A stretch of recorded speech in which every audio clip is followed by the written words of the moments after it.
Thank you everyone for being here, and it's a great pleasure to be with all of you. I was actually wondering whether I should do something called a typical PowerPoint presentation. And someone few weeks ago mentioned to me that, people who make PowerPoint presentations have two problems. Invariably, they don't have any power, or they don't have any point to make, right? But if I don't make a PowerPoint presentation, then all these organizers and Uma and all will say, why did we pay his ticket, and why did we book him in the hotel? And at least whatever I have to say it in a slightly more organized manner, because I'm an extremely disorganized guy.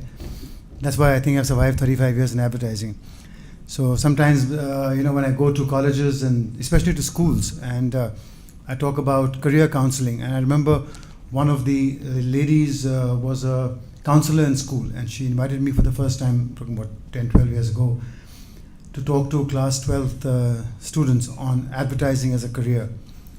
And my first slide was, advertising is the only place in the world where you can have a lot of fun with your clothes on. And all the kids said, we want to join advertising. So it was, Okay, so let's start with the presentation. I would like to have this as an interactive presentation. I don't like sermonizing. I'm not the Pope. Far from it. And I think it's always nicer to have two-way communication. So it's not that we have to wait for right at the end to have a Q&A. I may throw a question to you at that time, and if I don't hear any answers, that means all of you are fast asleep. And then I can quickly wind up my presentation. And if you are, very engaged and excited, we will just avoid lunch and carry on till 3 o'clock. Okay, so you guys do what you want to do. Okay, I can see a lot of young ladies and gentlemen here. So my first question is, how many of you over here are involved with B2B businesses? Please stand up for half a second, quickly.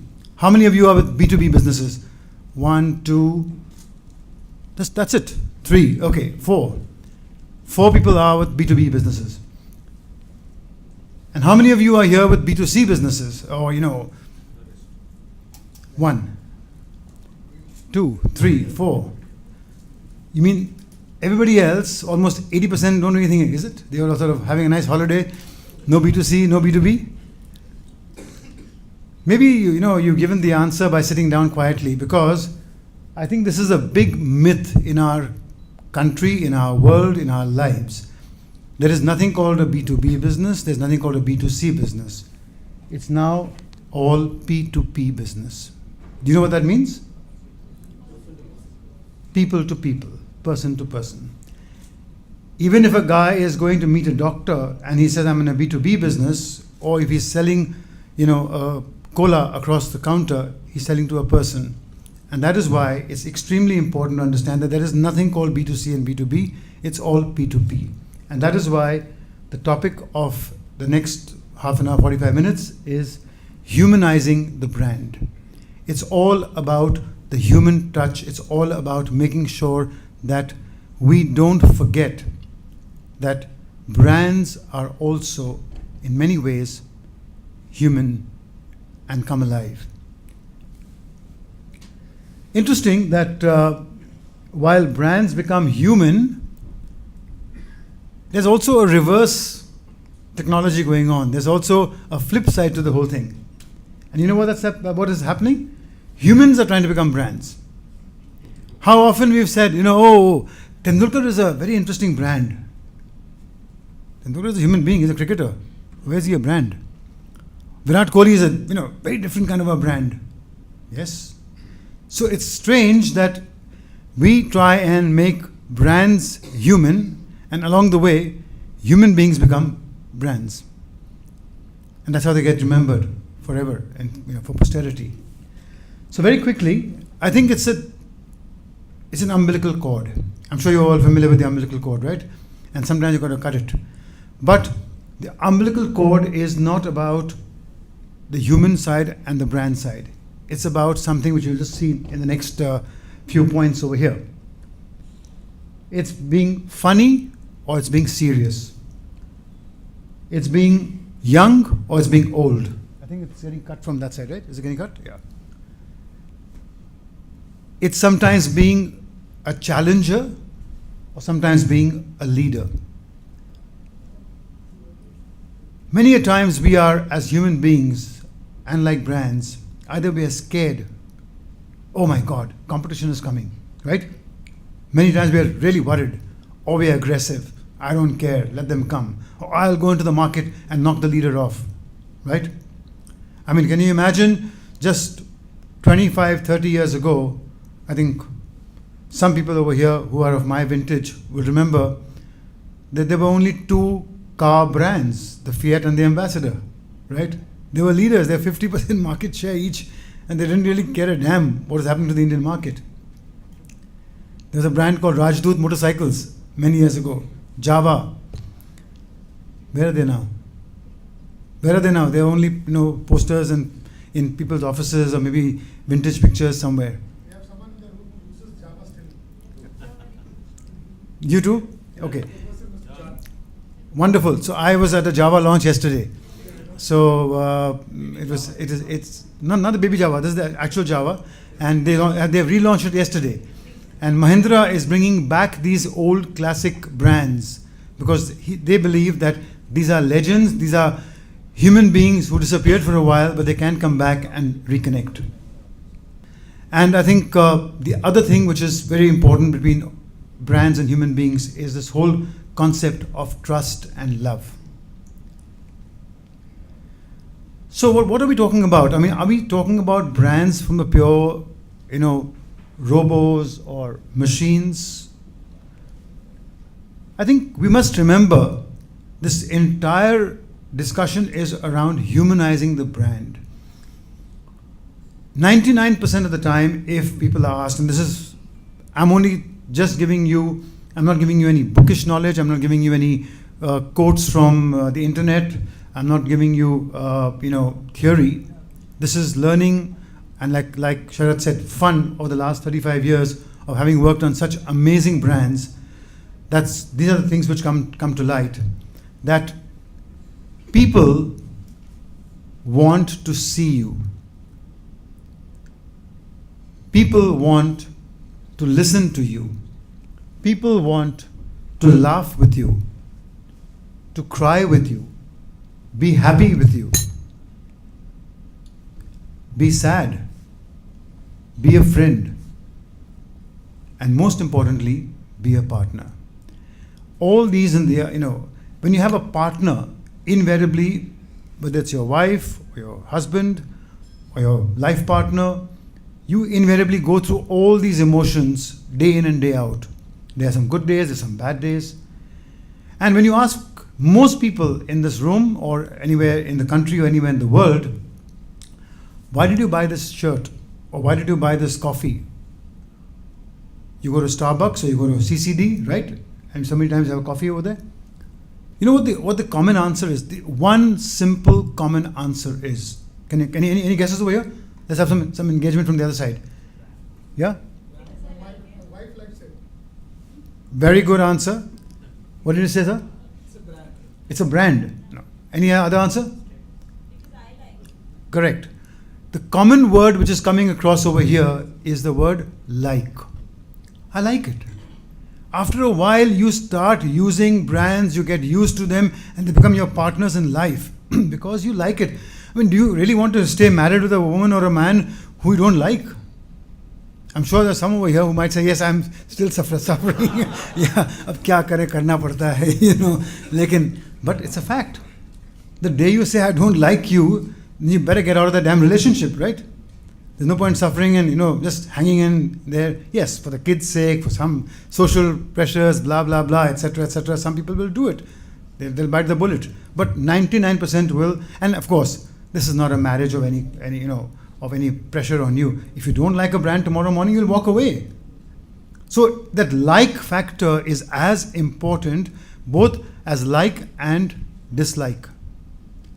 Like I said, over here, everything is connected. You laugh, you cry. You're happy, you're sad. So like and dislike go hand in hand.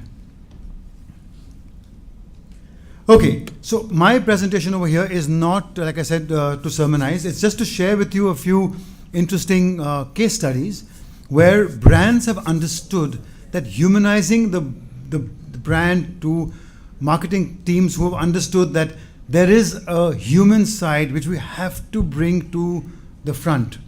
It cannot be a back burner kind of thing. Ha, ye karte hain because we have to do it. It's a nice thing to do. No, it's not a nice thing to do. It's a must thing to do. So I'll just show you this video, but before I show you the video, I'll just cut the lights a bit, please, because there's too much light on the screen. Okay. So Tata Motors is one of the oldest companies in the country. They're not a new company. They're not startup. So they're not driven by just a quick, create the brand, create the market, create the company, find a seller, get out and move on. No. They made trucks and cars and vehicles for a long, long time. So a few years ago, they realized that there is a huge problem that almost 60 to 70%, if not more, of truck drivers have sexually transmitted diseases, STD. I'm sure you're familiar. The truck drivers invariably spend more than 20 to 25 days on the road. They're away from their homes, their wives, their family, and they stay at dhabas, they crash out anywhere they want, they stop their car or their truck anywhere on the highway, and that becomes a huge problem because, after all, they're human. And there are these sex workers every kilometer or two waiting for these truck drivers who succumb to their passion. Now, it's a very tricky situation. It's a very emotional situation. It's a very personal thing. Somebody may want to have sex, somebody may not want to have sex. So you can't label everybody as, you're all the same. No. So, you have to be very careful because you can also upset somebody who doesn't want to have that kind of relationship. Like I said, 70% have it, but 30% don't. So what Tata Motors did was a very unique humanizing of the brand. I will keep quiet now. I've, I think, spoken a lot, and I'll let this video run for a few minutes, and we'll come back to the discussion.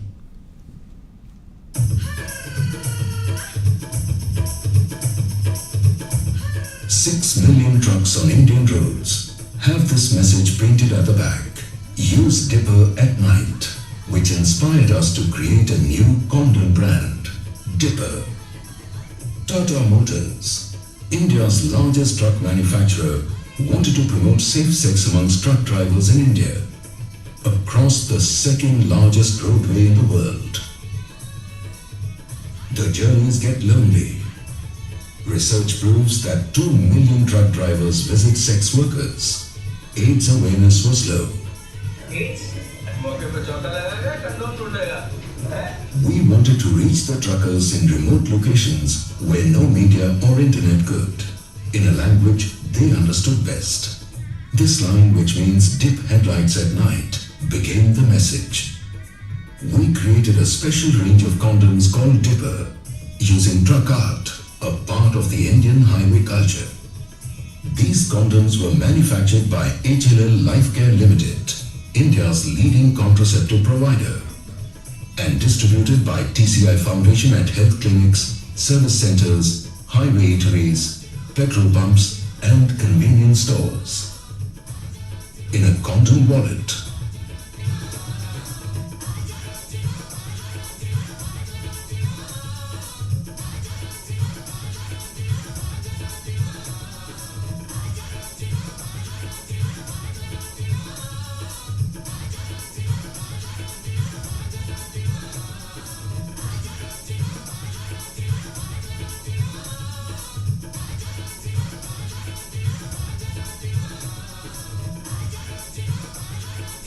As a result, truckers reminded one another to use Dipper at night, with zero media spent. The journey of a trucker still continues, but there's a difference. They are now protected from one of the deadly perils of the highway, an initiative by Tata Motors, Have a safe journey.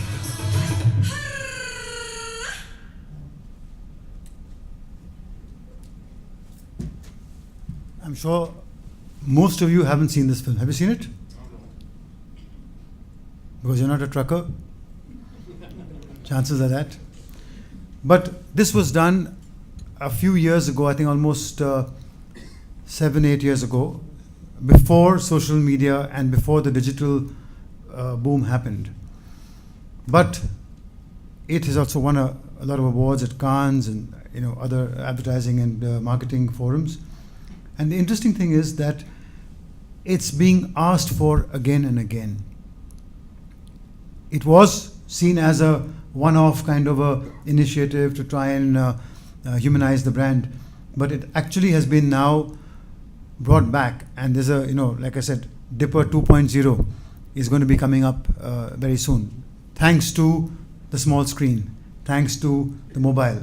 Like Prabhakar mentioned, that in India, it's 75% of what you see is on the small screen, versus what in the West it's about 50%. So we have this new opportunity to also communicate besides the way it was earlier.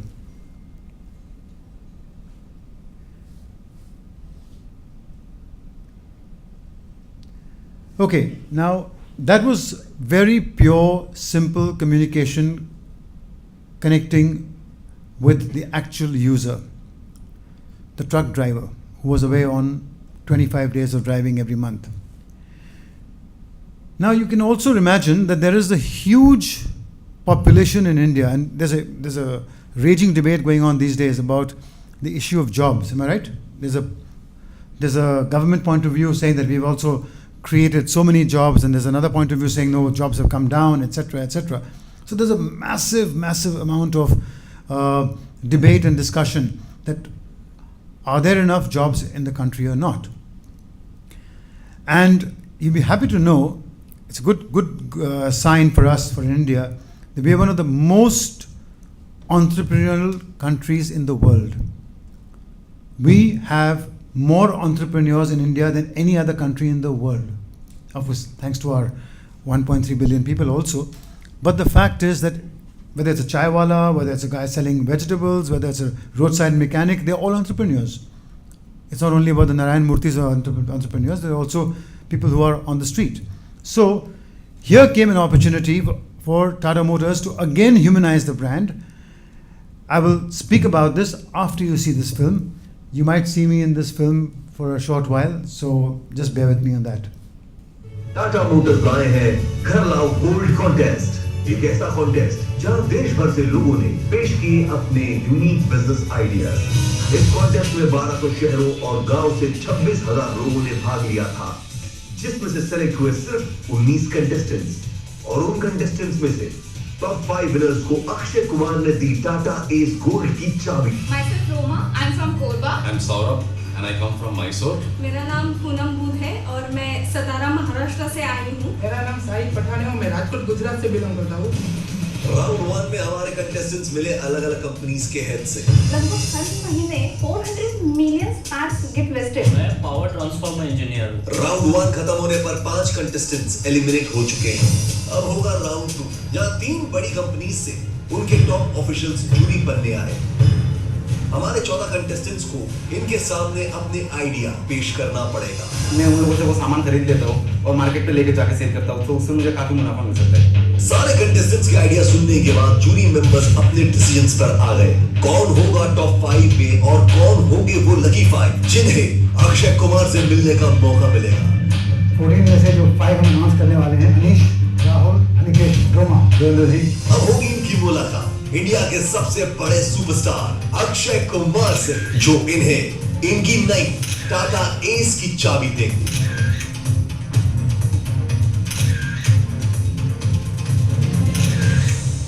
बहुत बहुत धन्यवाद, आपने इस competition में भाग लिया। मुझे सबसे अच्छा लगा आप लोगों के अलग अलग आइडियाज जो आप करने वाले हैं, एंड इस आइडिया के अंदर मैं ये भी कहूँगा साथ साथ में कि आप बिजनेस करिए, लेकिन कभी मौका मिले तो सोशल सर्विस भी करिए, कि लोगों की मदद भी अगर कहीं हो सके तो उसे जरूर करिएगा। ओके, बहुत बहुत धन्यवाद, थैंक यू वेरी मच।